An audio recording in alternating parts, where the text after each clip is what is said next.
দর্শক, আমরা জ্বালানি সংকটের আরো খবর জানবো।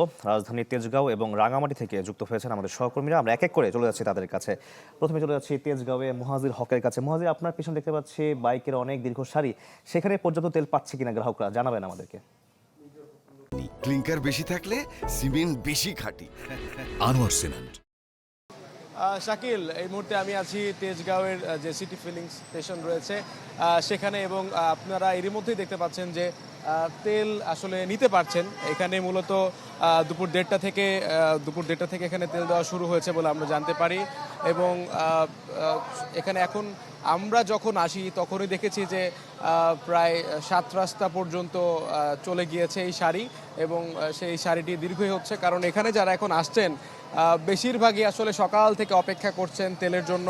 এবং আজকে দুপুর পর্যন্ত মূলত রাজধানীর বেশ কয়েকটি আমরা ফিলিং স্টেশনগুলোতে দেখেছি যে তেল ছিল না, এবং এই গত রাত থেকেই তারা এই ভোগান্তিতে পড়েছেন। এবং আজকে ছুটির দিন, আপনি জানেন, স্বাভাবিকভাবেই যারা আসলে এই দিনটাতে ছুটি কাটিয়ে থাকেন তাদের খুব প্রত্যাশিত একটা দিন, এবং সেই দিনটাকে তারা কাজে লাগাতে চান। কিন্তু কাজে লাগাতে এসে এখানেই তাদের ঘন্টার পর ঘন্টা অপেক্ষা করতে হচ্ছে তেলের জন্য।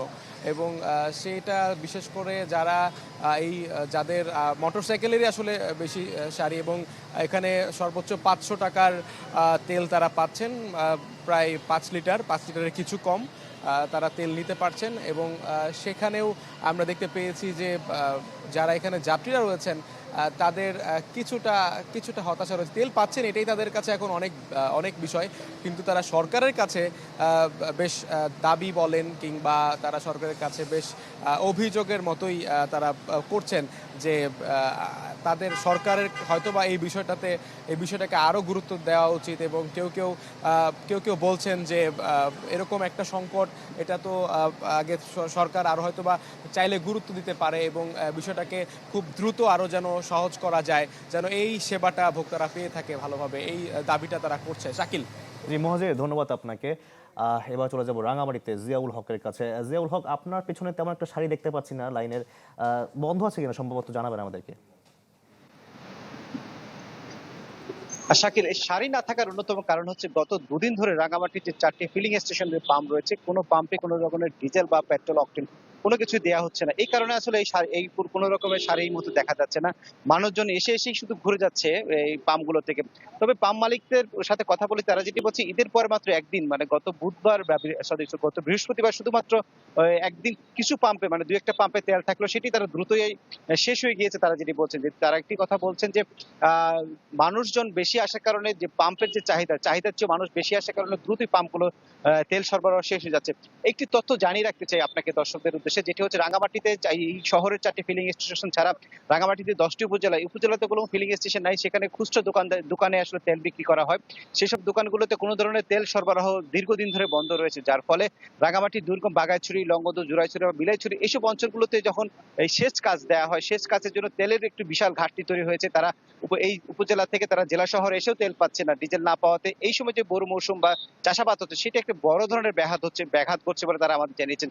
আমরা কথা বলেছিলাম কৃষি বিভাগের সাথে, তারা যেটি বলছেন, এই যে ধানের এই মৌসুম এছাড়া কৃষি বিভাগের যে অন্যান্য যে চাষবাস হচ্ছে, ফলনের চাষ হচ্ছে, সেটি হচ্ছে মারাত্মক ধরনের ব্যাহত সৃষ্টি হবে যদি এই সময়টাতে সেচ কাজ যদি কোনোভাবে করা না যায়। তো এই মুহূর্তে আসলে জেলা প্রশাসকের কাছে তারা কথা বলার চেষ্টা করেছেন কৃষি বিভাগের লোকজন, এবং এখানকার কৃষকরাও নানাভাবে চেষ্টা করছেন যে জেলা প্রশাসনের সাথে কথা বলে সেই সকল জায়গাতে ডিজেলের চাহিদা যদি বাড়ানো হয়, এবং সেই সব উপজেলাগুলোতে খুচরা দোকানগুলোতে যদি তেল সরবরাহ না করা হয়, তাহলে আসলে বড় ধরনের একটি খাদ্য ঘাটতিতে পড়তে পারেন এইসব উপজেলার মানুষজন। আর এছাড়া রাঙামাটির সাথে যে পণ্য পরিবহন, সেটি আসলে ব্যাহত হচ্ছে। রাঙামাটির এই সময়টাতে আনারস সহ অন্যান্য ফসল, তরমুজ রাঙামাটি থেকে বিভিন্ন জেলা শহরে নিয়ে যাওয়া হচ্ছিল, সেটি আসলে এক ধরনের ব্যাহত হচ্ছে শুধুমাত্র জ্বালানি তেল সরবরাহের কারণে। তবে পাম্প মালিকরা বলছেন, তারা যেটি আগে যেখানে 8,000 লিটার চাহিদা থাকলো, প্রতি সপ্তাহে 8,000 বা 16 লিটার চাহিদা থাকলো, এইটি আসলে 4-5 দিন তারা দিতে পারতেন, সেটি আসলে মাত্র 4 থেকে 5 ঘন্টার মধ্যেই এই সরবরাহ শেষ হচ্ছে। যখন এই পাম্পগুলোতে তেল সরবরাহ শুরু হয়, দীর্ঘ লাইন শুরু হয়, যেখানে আসলে রাঙামাটি যে শহরের যে চট্টগ্রাম রাঙামাটি শহর, সেটি আসলে যানজট তৈরি হয়। শেষ মুহূর্তে আমরা দেখেছি পুলিশের সাথে সাথে স্থানীয় সেনাবাহিনী আসলে পাম্পগুলোর নিরাপত্তা দেওয়ার সহ শৃঙ্খলা বজায় রাখতে তারা কাজ করছেন। এই সমস্যা নিরসনে উপজেলা পর্যায়ে যদি তেল সরবরাহ দেওয়া হয়, তাহলে হচ্ছে জেলা শহরে পেট্রোল পাম্পগুলোতে সরবরাহ স্বাভাবিক হবে বলে মনে করছেন এখানকার পাম্প মালিকরা। এই ছিল আমার কাছে সবশেষ তথ্য, শাকিল, রাঙামাটি থেকে। জিয়াউল হক, আপনাকে ধন্যবাদ। দর্শক, এই মুহূর্তে আমরা দেখতে পাচ্ছি নেত্রকোনা থেকে হানিফুল্লাহ আকাশ যুক্ত হয়েছেন আমাদের সঙ্গে। আকাশ, আপনি জানাবেন, আপনার পেছনেও তেমন একটা দীর্ঘ সারি দেখতে পাচ্ছি না, সেখানকার কি অবস্থা?